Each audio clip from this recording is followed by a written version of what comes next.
Welcome to Good Goodbyes, the Funeral Facts podcast. We are really glad you found us. In this podcast, me, Simon, a funeral director, and me, Tina, I'm an independent celebrant. we will discuss all things funeral in an informal space to demystify what happens when we say goodbye. Based on your questions and queries, Si and myself are two industry professionals that are going to chat through the hows, whats and wherefores. We actively work in the funeral industry in Devon in the UK. So, we hope you enjoy the episode ahead. Welcome to Good Goodbyes.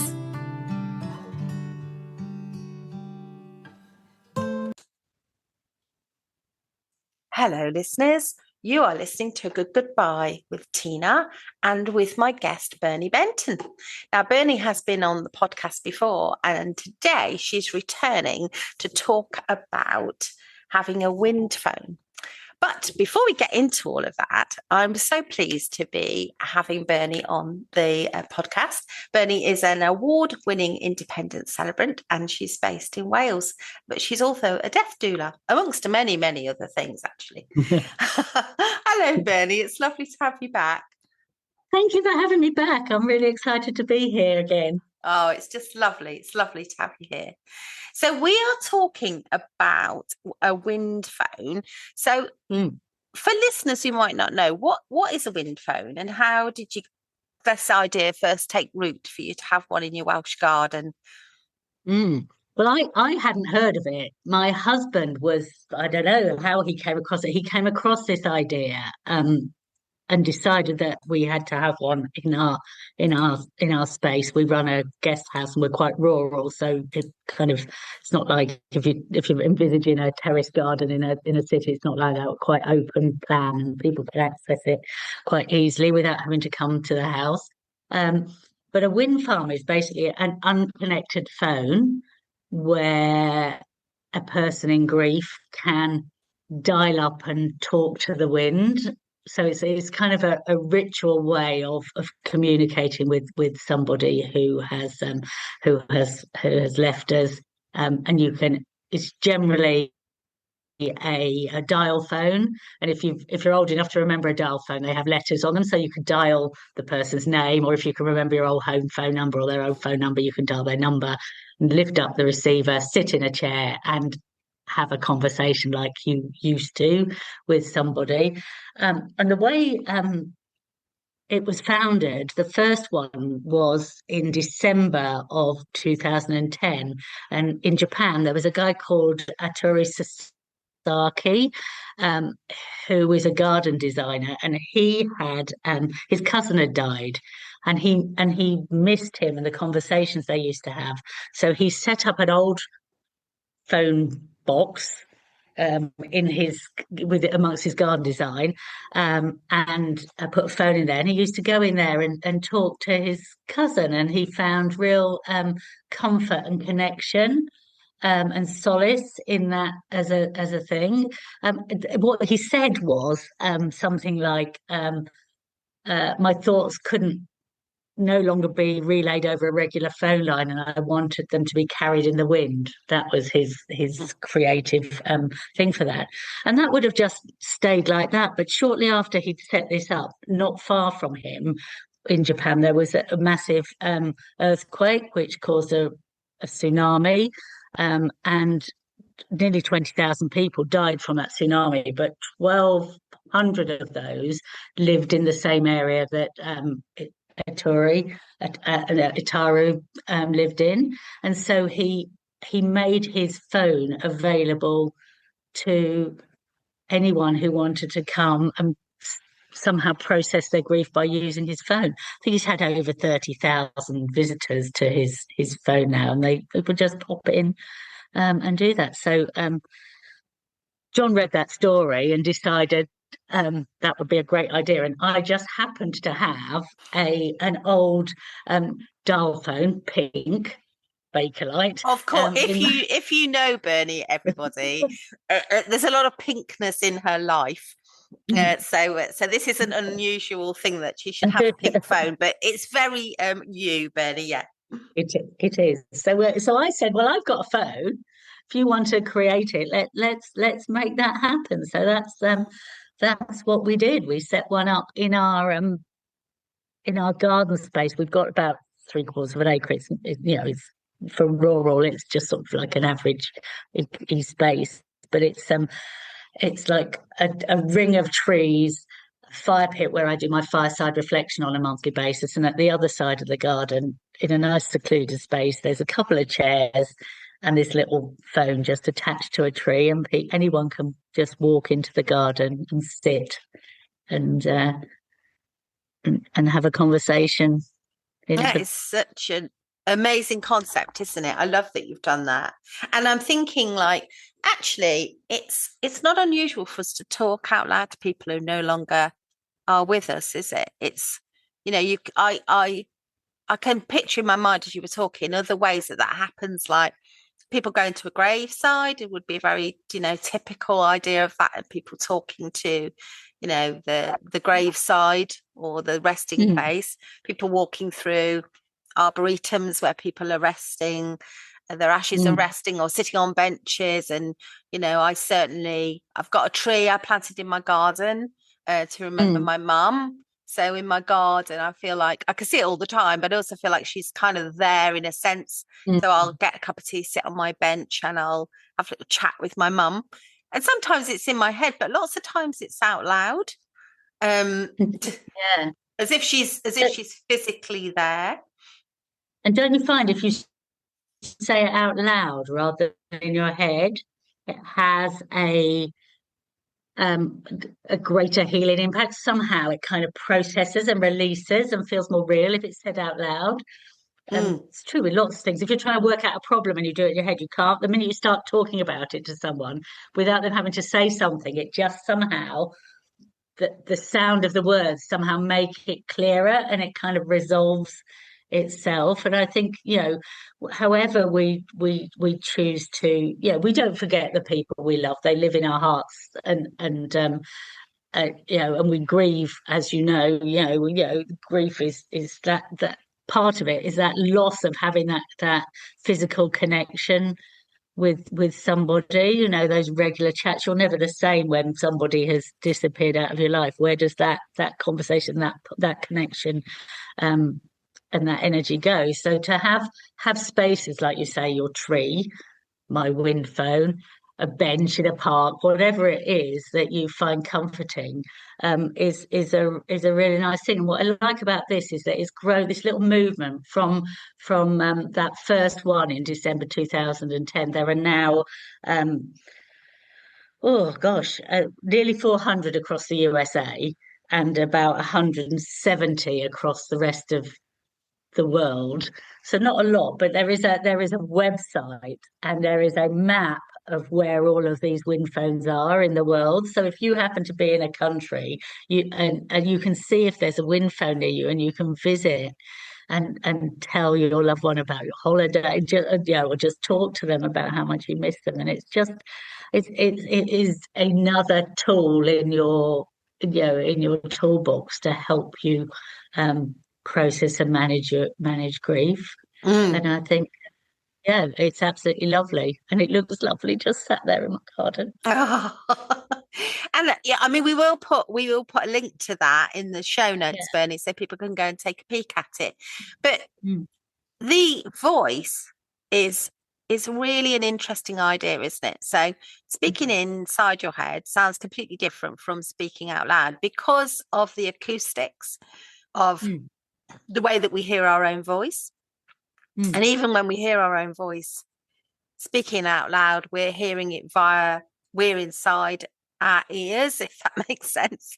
Whereas if you tape your voice, and when I hear my own voice on the podcast, if I'm checking it back, I think, God, I sound really northern sometimes. I get a different impression of my voice when I hear it third party, so to speak.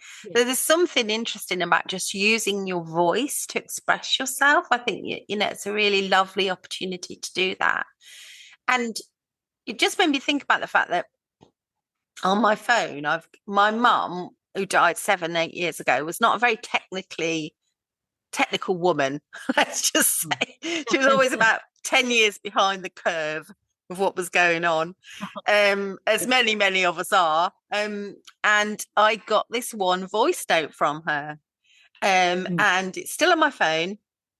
And it's basically my mum going like, oh, I don't know if I'm working this properly. Am I working this properly? And then after a little bit of this, she kind of then just says something, like, oh, we'll be coming down on Tuesday and we'll be at the hotel by this time. And do you want to come over for tea or something? And sometimes when immediately after losing her, I thought, oh, I can't remember what she sounds like.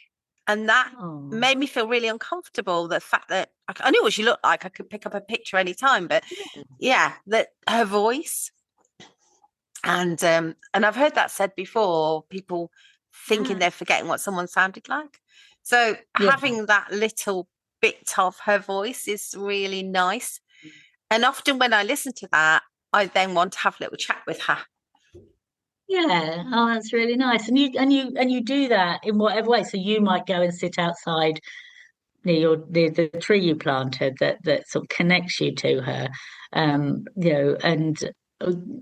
people don't necessarily need a place always, but it's another way of focusing yourself in that moment, I think. It's sort of like, taking yourself away rather than, obviously, with your mum, you'll be cooking or something and you'll remember her. There'll be little moments all the time where you'll remember her. You'll get out a coat and it'll remind you, it'll be something that she would have bought. You'll remember her, whatever it is. These things will always pop into your life all of the time, but taking the time out and physically allowing yourself that moment to really be in that moment with your grief, with your love, with your loss, with your conversation is cathartic. And and it's surprising that how impactful just picking up that phone and dialing the number or the name and just saying, hello, Mum. Just was thinking about you. Let's have that. And I wanted to tell you how much I miss you. And then just rambling on about your day or whatever it is you're doing. Yeah. Do you find people say anything particular, or is it as individual as the people who use the phone? Yeah, I don't know what they say because it's their private conversation, so I won't have heard it. But I do know that John spent his time creating it and putting it there, and then he sat on the chair and he found his dad for about 20 minutes, and he just chatted, and he came away and he was crying, but in a really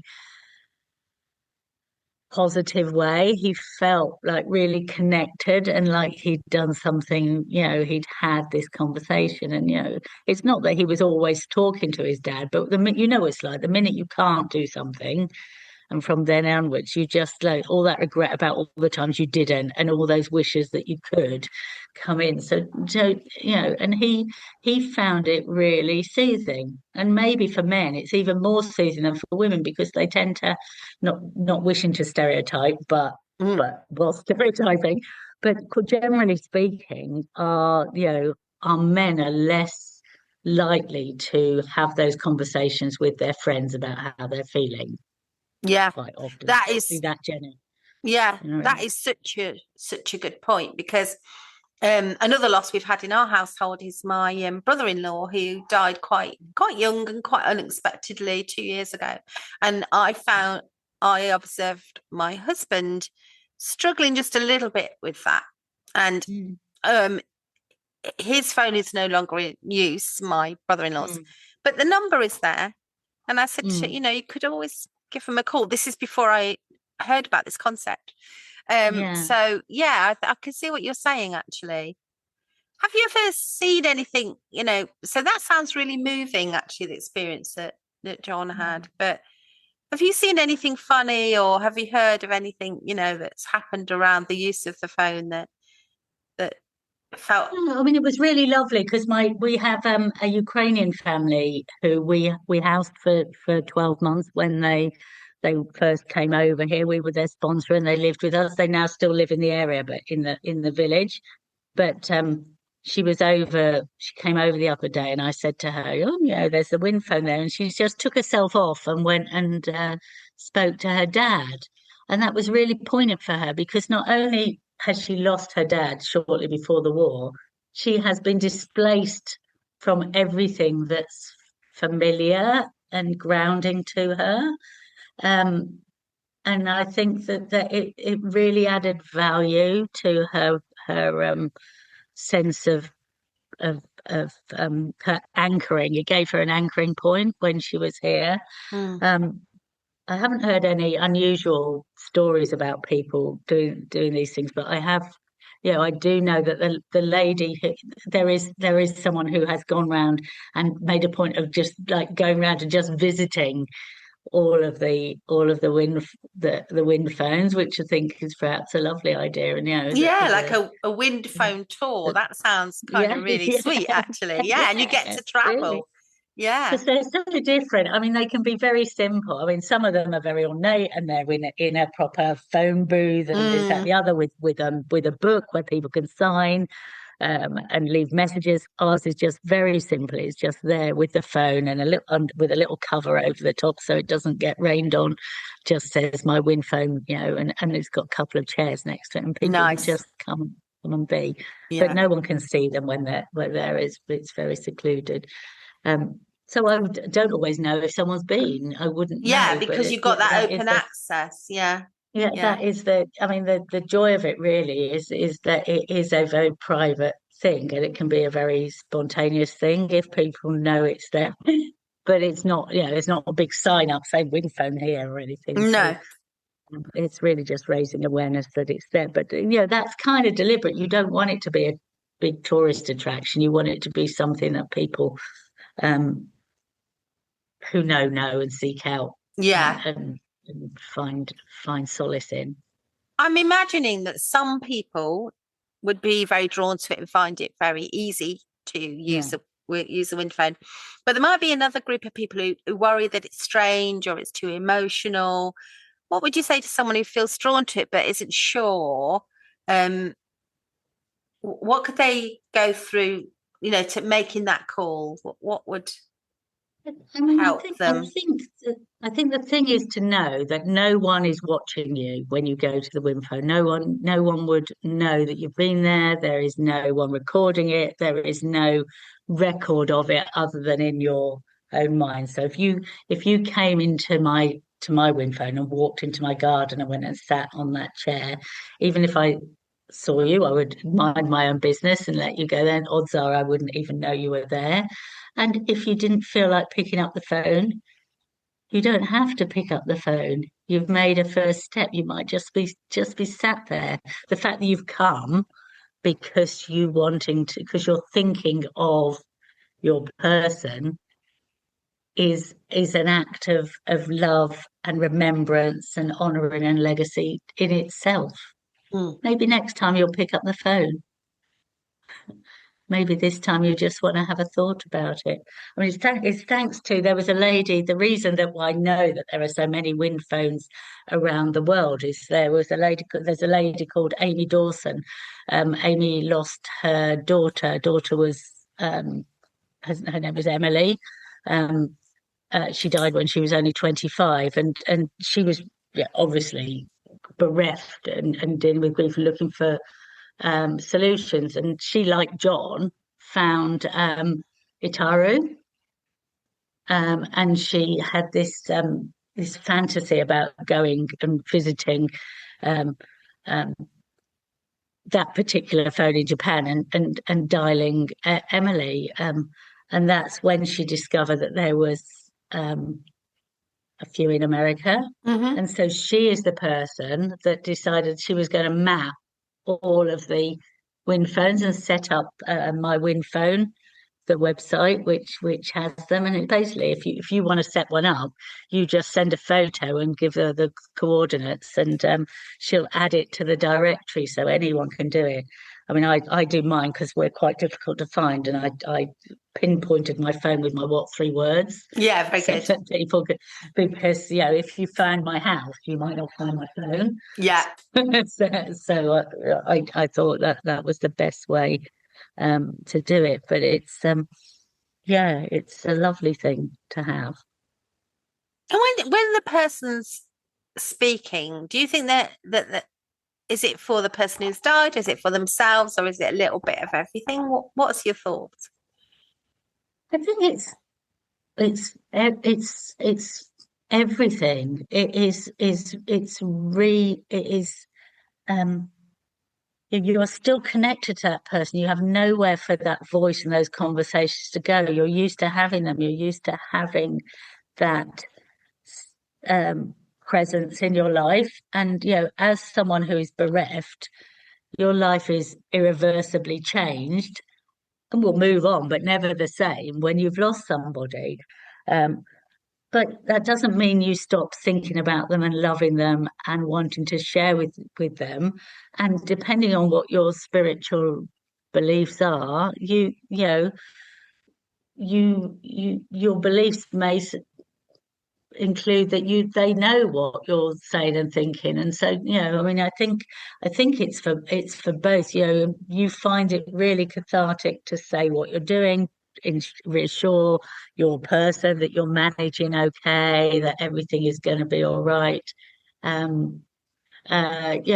also it helps you process the things. If you've lost your parents and you've got children, you want to talk about your children to your parents, don't you? And say how well they're doing, and ask for advice, and imagine what they would say in response to you in that situation, or so as a connective thing that helps you with processing, as a way of making sense of a situation. It is one way of doing that. Do you Like think regularly visiting the grave? Yeah, because I'm thinking about the way that the world is changing, and there are a number of people who still have a strong faith of lots of different denominations, and they might go to their place of faith for a quiet space. I remember once having a chat with someone who was a librarian, and she was saying that we were talking about death and dying, and she was saying that she noticed somebody coming into the library and not ever taking a book out. And she wondered whether they didn't know how to do it, the process of taking a book out of the library. So she sort of shimmied up to them after noticing them being there several times, and asked them if they wanted assistance to take a book out of the library. And they said, "Oh no, I just come here to feel like I'm close to my husband, because he was constantly in the library and took out 3 books every week," and so on.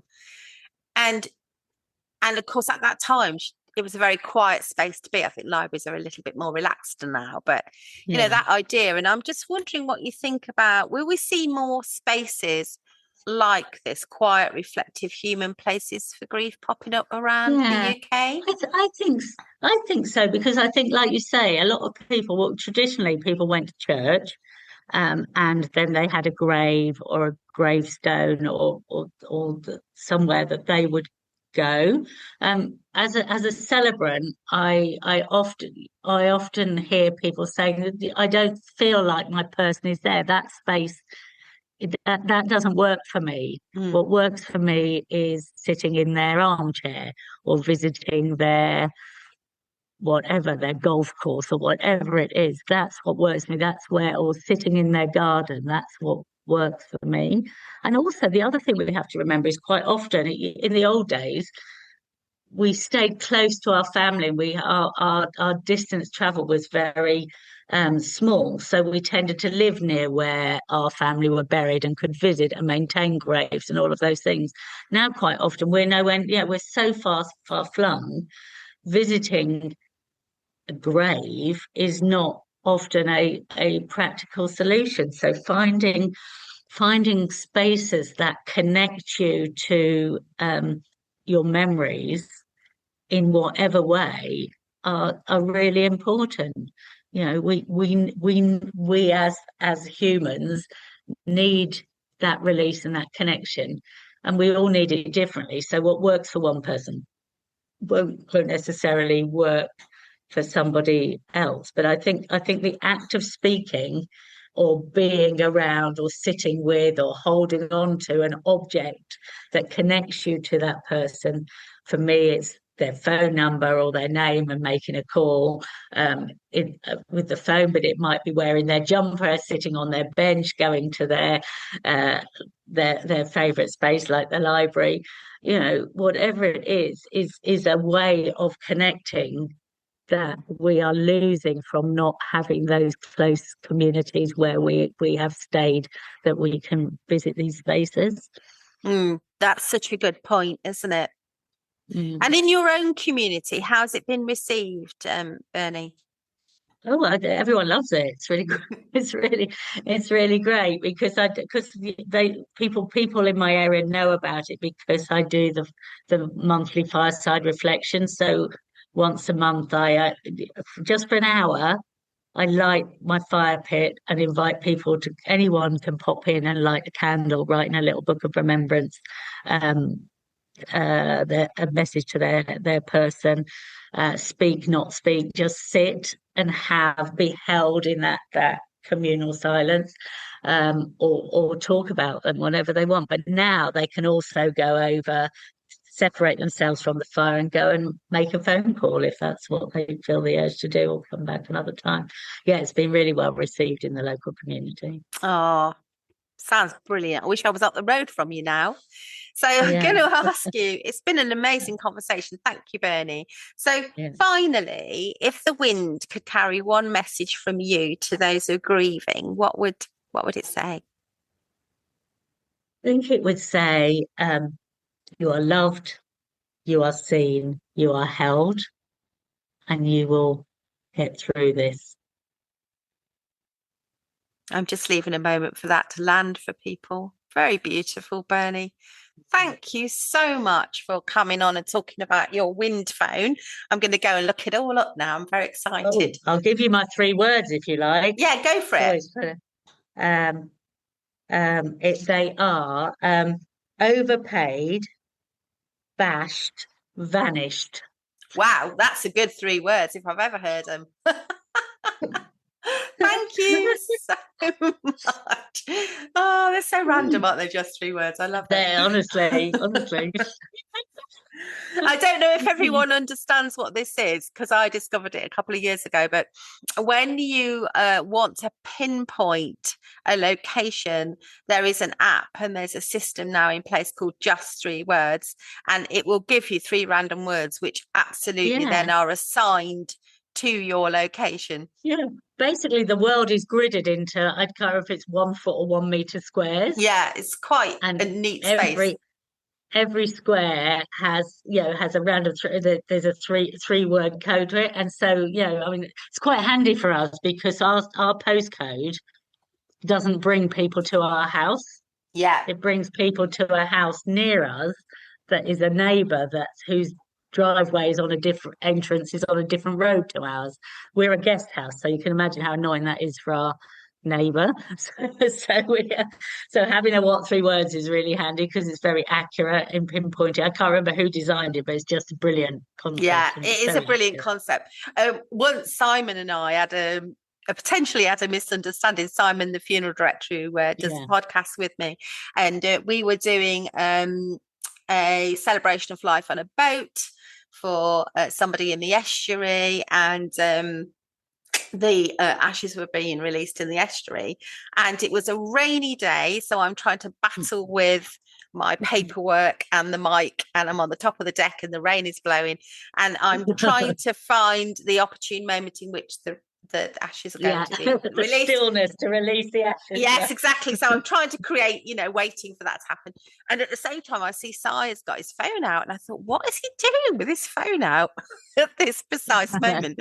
And then, anyway, it all happened. And I said to him afterwards, what are you doing with your phone out? He said, just 3 words. So Yeah. as he let them go with the family, he was noting what just 3 exactly words that point. that, yes, so Yeah. he could tell them afterwards, which is amazing. And I mean, if you were releasing somebody in a wild space yourself, our listeners were doing that, they can look it up and they will always know. They might know. The exact. Yeah, exactly. They might think, well, it's near the tree, but I mean, the tree may or may not survive the storms. So that's it's really helpful, actually. It really is. I don't use it enough, and I shall use it more because it's very handy and sometimes extremely funny. Yes, it is. It can be very common.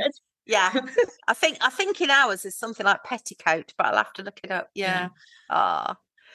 My mother-in-law, bless her, I can't remember exactly, but it was a bit rude. But one of the 3 words was beaver. she was telling us something about it. Well, we have to keep ourselves moving. The grandsons were all going to go. I know, yeah. Lovely memories they have of their grandma. Oh, brilliant. Well, it's been a joy talking to Berni. We will put everything in the show notes. Thank you. You have been listening to Good Goobyes with Tina and with Berni. You've been listening to Good Goobyes, the Funeral Facts podcast. Please do like, subscribe, comment and share. Drop any questions on our social media, on Instagram, or in the text option in the show notes. Si and I are qualified professionals, but we always advise our clients to seek any additional support from medical practitioners if they need to. And we hope you enjoyed this episode. Stay well and be kind to one another.